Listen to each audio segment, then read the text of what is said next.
Biography of Martin Luther King Jr. Martin Luther King Jr. was a Baptist minister, activist, and one of the most prominent leaders in the American civil rights movement. He is best remembered for his role in advancing civil rights through nonviolent civil disobedience, inspired by his Christian beliefs and the teachings of Mahatma Gandhi. His efforts helped bring about historic changes in American society and continue to influence movements for justice and equality around the world. Early life and education. Martin Luther King Jr. was born on January 15, 1929, in Atlanta, Georgia. His birth name was Michael King Jr., but his father changed both their names to Martin Luther in honor of the German Protestant reformer. King grew up in a time of deep racial segregation in the American South. Despite this, his family emphasized education, faith, and self-respect. He was a gifted student and skipped 2 grades in high school, entering Morehouse College at the age of 15. After earning his degree in sociology, King pursued religious studies, attending Crozer Theological Seminary in Pennsylvania, where he was elected class president. He later earned a doctorate in systematic theology from Boston University in 1955. During his time in Boston, he met Coretta Scott, who would become his wife and partner in the struggle for civil rights. Together, they had 4 children. The Montgomery bus boycott and rise to national fame. King's rise to national prominence began in 1955 with the Montgomery bus boycott. After Rosa Parks, an African-American woman, was arrested for refusing to give up her seat to a white passenger on a segregated bus. African-American leaders in Montgomery organized a boycott of the city's bus system.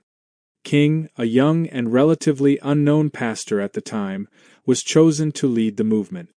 The boycott lasted 381 days, during which time King faced threats, arrest, and the bombing of his home. However, his leadership and commitment to nonviolence gained national attention, and in 1956, the U.S. Supreme Court ruled that segregation on public buses was unconstitutional. The boycott was a major victory for the civil rights movement and launched King as a national civil rights leader. Leadership and the civil rights movement. In 1957, King helped found the Southern Christian Leadership Conference, an organization dedicated to achieving civil rights through nonviolent protest.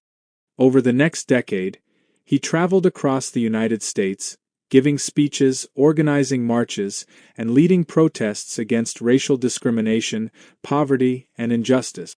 One of his most important campaigns was the Birmingham Campaign in 1963, which aimed to end segregation in one of the most racially divided cities in America. King and other activists were arrested, and while in jail, he wrote his famous Letter from Birmingham Jail, a powerful defense of civil disobedience and nonviolent resistance. Later that year, he helped organize the March on Washington for Jobs and Freedom, where over 250,000 people gathered at the Lincoln Memorial. There, he delivered his legendary "I Have a Dream" speech, envisioning a future where people would be judged not by the color of their skin, but by the content of their character. The speech became one of the most iconic moments in American history. Later years and legacy. King's work led to major legislative victories, including the Civil Rights Act of 1964, which outlawed segregation in public places and banned employment discrimination, and the Voting Rights Act of 1965, which protected the right to vote for all citizens. Despite his successes, King faced criticism from all sides. Some believed he was too radical, while others thought he wasn't radical enough. In his later years, he expanded his focus to include economic justice and opposition to the Vietnam War. He launched the Poor People's Campaign, aiming to address economic inequality across racial lines. On April 4, 1968, while in Memphis, Tennessee, to support a strike by African-American sanitation workers, Martin Luther King Jr. was tragically assassinated on the balcony of the Lorraine Motel.